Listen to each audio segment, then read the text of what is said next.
অসমৰ ৰাইজে যি সমস্যাবিলাকৰ যোৱা 70টা বছৰ বা স্বাধীনতাৰ পিছত ভুগি আছে এই সমস্যাবিলাক সমাধান কৰাৰ কাৰণে UPPL কাম কৰে। जेल जानानै न'नि अबस्थाखौ नायबिनिखौ बिसना ना मा इन्जुर हौवा हिन्जावनो इयाव उन्दुयो बिसोरो আজকে টাইম কৰি ৰেলী কৰিব বিচাৰিছে তেতিয়া মই গম পাম যে কোনটো সমষ্টিত BPF জিকিব পৰা অৱস্থাত আছে। Good evening everyone. आं दिनै मोनसे जोबोद इम्पर्टेन्ट भिडिअ लाना फैदों नोंथांमोनखौ आं आसा खालामो जाहाथे बे भिडिअखौ जोबजासिम नायगोन आरो जेसां हागौ एसांनो बे भिडिअखौ शेयार खालामना होगोन जाहाथे जोंहा BTR नि CM प्रमोद बर' सार आरो लोगोसे दानि सरकार सालायफुबाय थानाय BTC नि मानगोनां हाग्रामा महिलारि सार बिथांमोननिसिम बे भिडिअ सहैनो हानाय बायदि नोंथांमोना जेसां हागौ एसां बे भिडिअखौ शेयार खालामनानै हो आरो आं आसा खालामदों नोंथांमोना सोरबाफोर गोदान फैदोंब्ला अन्नानै प्लिज आंनि चेनेलखौ साबस्क्राइब खालामना होबानो जाबाय आरो लोगोसे खाथियाव थानाय बेल आइकनखौ दाबायना ला जाहाथे आंनि गोदान भिडिअ आपल'ड होबाय थानायफ्रा नोंथांमोनाव थाबैनो सहैनो हानाय बायदि दा नोंथांमोना सिगाङाव मोनथाम भिडिअ एन्ट्र नुनो मोन्दों मोनसेया प्रमोद बर' सारा रेलिनि कार रेलि लानायनि सायाव माखासे खोथा बुंदों आरो जोंहा सेकेन्ड इन्ट्र नोंथांमोना मोनसे जोबोद दुखुनांथाव बाथ्रा इन्ट्र नुनो मोन्दों जाय बिथाङा सासे NDFB नि बिर जोहोलाव सुबुंमोन दिनै बेजों लोगोसे आरो थामथि इन्ट्र नोंथांमोना नुनो मोन्दों जोंहा हाग्रामा महिलारि सारा अर्थात BTC नि चिफ सारा रेलि लानायनि माखासे खोथा बुंदों दा बिनि गेजेरावनो आं माखासे खोथा बुंनो सानदों जिथुनाखि नैथि इन्ट्रआव नोंथांमोना नुनो मोन्दों जे जेल जानानै बिथांनि न'खर अबस्थाया नैबे जिगाबावनो उन्दुयो होननाय नोंथांमोना नुनो मोन्दों नङा होमबा दा बिथाङा बेसेबां गोबाव जेल जाखांमोन आरो बिथाङा सोरमोन आरो बिथाङा बहानिमोन नङा होमबा बिथांनि मुङा जाहैबाय NDFB आफादाव B जातिमोन बिनि रियेल नामा जाहैबाय उपेन बसुमतारी बिथाङा सनितपुर जिल्लानि ढेकियाजुलि हालामनि मिथिबायना पस्ट अफिस बाटासिपुर गामिया 3 नं सनापुर दा बिथाङा 2016 मायथाइयाव जोबथेसालियाव जोबजादोंमोन बा जे हमजादोंमोन बिथाङा 35 बेट्सनि मिथिबायना 35 बेट्सनि बिथाङा दिनै बिथाङा गोबाव सम गावनि जिउखौ दान होनानै बोलि होनानै बर' हारिनि थाखाय सेक्रिफाइस खालामदोंमोन बा हारिनि थाखाय नांबोदोंमोन जुजिबोदोंमोन दिनै बिथाङा गेजेर ससेयाव पुलिस मिलिटारिनि आखायाव हमजानानै बिथाङा 10 बोसोर जोबथेसालियाव जोबनानै दोनजाबाय बा जेलाव सोनानै दोनजाबाय नाथाय दुखु गोनां बाथ्रा बेसो बिथाङा जोबथेसालियाव जोबजानायनि समावबो रावजोंबो नायफिनजायासै नाथाय दायो बिथाङा जोबथेसालिनिफ्राय उदां जाबोबाय उदां जाबोनायनि उनावबो बिथांनि न'खरनि अबस्थाया ओरैबायदि गाज्रि आरो गाज्रि हालोद आरोखि दा बिनि गेजेरजोंनो जों दुखु गोनां बाथ्रा फोरमायनो सानो बेनो जोंहा एक्स NDFB बा इउनाइटेड फरामनि माखासे गोबांथार सुबुंफोर दङ बिथांमोना बै समनिफ्रायनो केस जाया मा जाया उदां अख्राङाव दङ दा आं सानदों सरकाराथ' दिनै नङा गाबोन आसनिखौ होआ नङा होगोन होनना बुंबा अनसुंथाइखौ होआ नङा होगोन होनना बुंगोन नाथाय बिथांमोननि अनसुंथाइ होनाया माब्ला आरो माब्लानि जुगाव होगोन जायखि हाग्रामा महिलारि सारानो जा जायखि प्रमोद बर' सारानो जा बा सोरबायानो जा माब्लानि दिनाव होगोन आरो जिथुनाखि जोंनि लकेल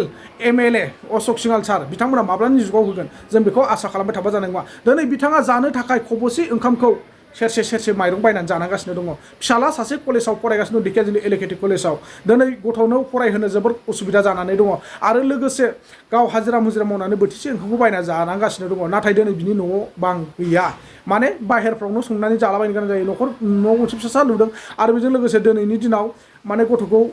फरायनो दोनदों नङा होमबा बेजों लोगोसे दिनै गावसोर बिसि फिसाय उन्दुनानै थानो थाखाय न' गैया न'आ दंब्लाबो उखुम दंब्लाबो माने मुदा मारिनो मोनाखै बेराफारसे इन्जुर गैया बेरा गैया जेबो गैया बाथौ थानसालियाबो माने बेरा गैया बेफोरबायदि जानानै दङ बेखायनो आं सानदों इउनाइटेड फराम एक्स NDFB नि बिथांमोनहा जायफोर सिगांनिफ्राय दङ उदां अख्राङाव बिथांमोना जेसां हागौ एसां बे भिडिअखौ शेयार खालामनायजों लोगोसे मदद हो हेफाजाब हो जा हायो जया धर्म इसोरनिफ्राय बोर मोनगोन नोंथांमोना दा बे भिडिअखौ होनायनि सिगां आं नैबे जोंहा फेरेंगा बसुमतारी बिथांनि बुंनाय ससे भिडिअ क्लिप्सखौ होग्रोनो सानदों नोंथांमोना नायनानै लाग्रो कार रेलि खालामनायनि मेन जाहोना जादों सान्थि गायसननाय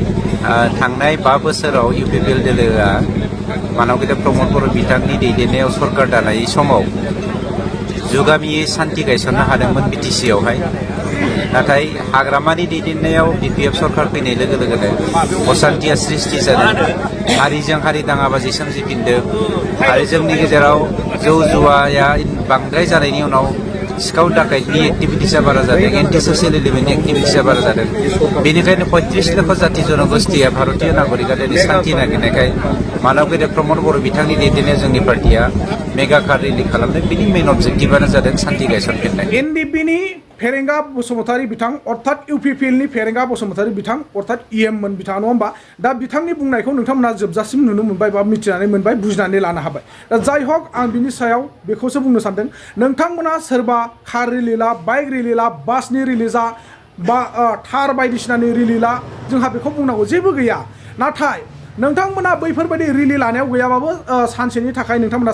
गंसे गारियाव 3,000-4,000नि थाव सोनानै होनांगौ जायो 1,000 खान जुदि गारि रिजार्भ लानानै थाव सोनानै होनांगौब्ला बे रिलियाव नोंथांमोना बेसेबां थाखा खारगोन क'र'र थाखा नोंथांमोना खरसा जायो नङा होमबा बा बिल जायो दा बेफोरबायदिखौ आं जेबो बुंनो साना आरो नोंथांमोना नुखाबाय जोंहा बिटिसिनि हाग्रामा महरले साराबो रिलि लानायनि खोथा बुंदों प्रमद बर' साराथ' अलरेडि लाबायानो UPPLआ दा BPF लानो थांगासिनो दङ दा बैफोरबायदि मेल मिटिं खालामनो थाखाय बा रिलि लानो थाखाय नोंथांमोना क'र'र थाखा गारो इलेक्सननि मुङाव नाथाय जों बर' सुबुंफ्रा बेसेबां गैजारोङै एबा दुखिया अबस्थायाव दासिमबो दङ जोंखौ बादानो दोन जों मावनानै जाग्राखौ नाथाय बै बिथांमोनाथ' मोनसे समाव हारिनि थाखायसो सेक्रिफाइस खालामदोंमोन बिथाङा सोरनि थाखाय गावनि जिउखौ दान होदोंमोन बिथाङा सोरनि थाखाय गावनि जिउखौ बोलि होदोंमोन बिथाङा मानि खारनाव हाथियार हमनो गोनां जादोंमोन बिथाङा मानि खारनाव बिसि फिसा न'खर जाथि खुरमा बाय बाहागि बा जातिफोरखौ बर' हारिखौ गारनानै हाग्रा बंग्रायाव खारखोमानानै थाहैनो गोनां जादोंमोन नों आंनि थाखायनोथ' हारिनि थाखायनोथ' खारदोंमोन हारिनि थाखायनोथ' जांख्रिखांदोंमोन हारिनि थाखायनोथ' हाथियार हमदोंमोन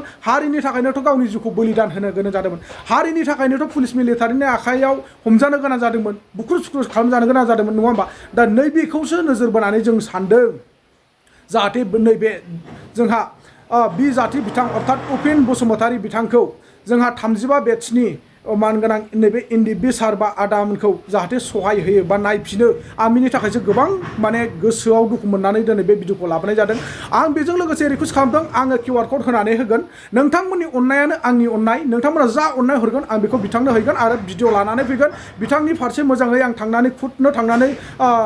क्लियारेसन भिडिअफोर लानानै फैगोन आरो बिथांनि न'खरा माबोरै सोलिनानै दङ बिथाङा गथ' गथाय साबेसे दङ डिटेल्सलि आं नोंथांमोननो भिडिअ लाबोनानै फैगोन दा बिथाङा जाहैबाय सनितपुर जिल्ला ढेकियाजुलि ओनसोलनि पस्ट अफिस बाटासिपुर नङा होमबा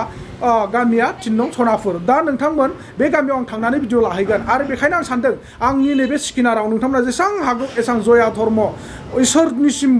इसोरनिखौ फोथायनाय लाखिनानै बा इसोरनिफ्राय बोर मोन्थों नोंथांमोना आंनि साननायाव दा बेखायनो नोंथांमोना 10, 20, 50, 100, 1000 जा हायो गावबागाव व्यक्तिनि अननायजों नोंथांमोना अननाय हर बिथांनि न'खरखौ जाहाथे मोजां खालामनो हायो इन्जुर बेरा बायदिसिना लुनानै हैनो हायो बेखौनो आं नोंथांमोननिसिम रिकुवेस्ट खालामो आंबो होगोन आंबो आंनि फारसेनिफ्राय जा हायो आंबो होगोन जया धर्म बेयाव रावनावबो डिमान्ड खालामाखै रावखौबो दाबियाखै रावनिसिमबो जेबो खालामनो सानाखै नाथाय नोंथांमोननि गोसो गोरबोनिफ्राय अननायजों जा हायो थाइसे थाइनै हर आरो जेसेबां हागौ एसां बे भिडिअखौ शेयार खालामलाय गावजों गाव मदद होलायगोन होननानै आं मिजिंथिदों जोङो माने सरकारनि आसनिखौ बा सरकारनि अनसुंथाइखौ जों मोना नङा मोननो हागौ नाथाय बे सरकारनि आसनिखौ जों नेनानै थाबाय थायोबा दिनै बिथांमोना बबेयाव उन्दुनानै थाबाय थागोन बा बबेयाव जागोन बबेयाव लोंगोन दाथ' नै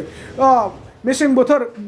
बा दैलां बोथोर फैनोसै खोलो खोलो बार बारनाय बारहुंखा बारलाबायनाय जानानै फैनोसै नाथाय बै समाव हाद्रि बाला बिरफुंगोन बिथांमोना बाहेरायाव ओंखामखौ बबेयाव जागोन न' गंसे नुदों नोंथांमोना इन्जुर गैया नङा होमबा उखुमा मुदा मारनाय गैया दा बेखायनो आसा खालामदों आङो नोंथांमोना जाहाथे बर' फिसा हिसाबै गावजों गाव मदद होलायगोन होननानै नाथाय बिथांमोनाथ' गाव गावनि हारसिंनि बेक्ति खथानि थाखाय मालाबाबो गावनि जिउखौ बोलि होआखैमोन गावनि जिउखौ बावसोमाखैमोन हाथियार हमाखैमोन नङा होमबा बिथांमोना हारिनि थाखायसो जांख्रिखांदोंमोन बिथांमोना हारिनि थाखायसो हाथियार हमदोंमोन बिथांमोना हारिनि थाखायसो गाव गावनि जिउखौ बावसोमदोंमोन नाथाय दिनै जोङो बुजिनांगोन बिथांमोननि दुखु खस्थ' खालामनानै फैनाय बिथांमोननि गाव गावनि जिउखौ बावसोमनानै फैनाय नैबे बिथांमोननि जोङो दुखुखौ बुजिनांगोन बेखायनो आं सानदों जोङो सरकारनि होगोन र' होननायफोरखौ अनसुंथाइखौ जों नेनानै जेबो लाब गैया बा मुलाम्फा गैया बेफोरबायदि नेनानै थानांगौबा बिथांमोननि माने संसारा थेर बेथेर जालांजोबगोन बेखायनो जया धर्म नोंथांमोना जा हायो हरदो आरो बिथांमोननि भिडिअखौ जोबजासे नायनानै लादो नोंथांमोना बारा गोलाव नङा बिनि उनाव आं थांगासिनो दङ क्लियारेसन खालामनो थाखाय नोंथांमोना बे सप्तासेनि गेजेराव जेसेबां हायो एसेबां जया धर्म हिसाबै प्लिज अननानै प्लिज आं रिकुवेस्ट खालामदों इसोरनिफ्राय बोर मोनगोन नोंथांमोना जया धर्म नोंथांमोना हरदो थाइसे थाइनै अननानै प्लिज मिथिबायना दे आं माथो बुंबावनो आरो दुखुनांथाव बाथ्राया बेनो बिथांमोना इलेक्शननि मुङाव लाख लाख थाखा कौटि थाखा खरसा खालामो रिलि बायदिसिना लानानै बाइकनि जायगायाव कार रिलि नङा होमबा बायदिसिना रिलि लानानै बिथांमोना कौटि फैसा गारनो हागौ नाथाय बेफोरबायदि गोरिब गुन्द्राफोरनो इलेक्शन खाथि समाव 10-20 हाजार थाखा हरनो थाखाय बिसा जेबो खेमथा गैया जायखि पलिटिक्सनि लिडार दैदेनगिरिया फैयाबानो नायफिना दा बेखायनो सानो जाहाथे पलिटिक्सनि दैदेनगिरिफ्राबो एसे नायफिनबा हामगौमोन बेखौ आं रिकुवेस्ट खालामदों आरो बेखायनो नोंथांमोना अननायनि गेजेरजों बेसेबां हायो एसेबां भिडिअखौ शेयार खालामदों आरो इउनाइटेड एक्स फ्रम NDFB बिथांमोन बा सारमोन नोंथांमोनाथ' जेसेबां हागौ एसेबां शेयार खालाम आरो जा हायो नोंथांमोना जया धर्म अननायनि गेजेरजों हरना होबानो जाबाय आं स्क्रिनाखौ होखानानै दोनदों थेंक इउ जोंना जाथि बोराइनि न'आ नायनाय अबस्थाया जेल जानानै न'नि अबस्थाखौ नाय बिनिखौ बिसना ना मा इन्जुर हौवा हिन्जावनो इयाव उन्दुयो बिसोरो नै आरो ओंखाम संग्राया नै ओइ बस अबाव सङो ओंखामा इयाव सङो इयावहाय बै बाथौ मन्दिर आरो ओरैजाय बाथौ मन्दिर थाग्राया नाय आरोना नैबे न'आ गाव गोदो हमजानाय समावनो दंमोन ना बियो बोसोर जाखांनाय जेलाव जाबाय 10 बोसोर जेल जानानै दा न'नि अबस्था बिदि आरोना मोजां जायोमोन बसखौ लिडारफ्रा रावबो खबर लायाखै नामा लायो लानाया लाबाबो मालाय मा जागोन मोजाङानो रावबो नायसनथ'वाखै जिगाबखौ नायग्रोनि उसुमै जाजोबसिगोनलै नोंना बिसिनाया दा मुसिजोब्बाय नै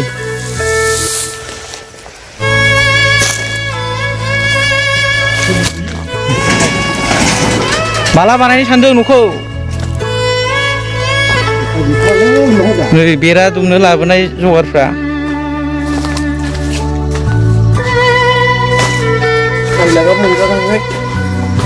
माला लुनो सानदों न'खौ नायनोसै दाथ' आरो हायाबो माखासे खामानिनि थाखाय खारगासिनो थाबायगासिनो जाजोबमानिखौथ' नाजागासिनो हायाखै न'आबो मुदा होनो मोनाखै माथो ना अखा हाबा सेस जागोन माथो जागोन दैजों बायनांगौ दा दैजों बायनोबो फैसा गैथ'वा गैया लाइट साइटबोथ' गैया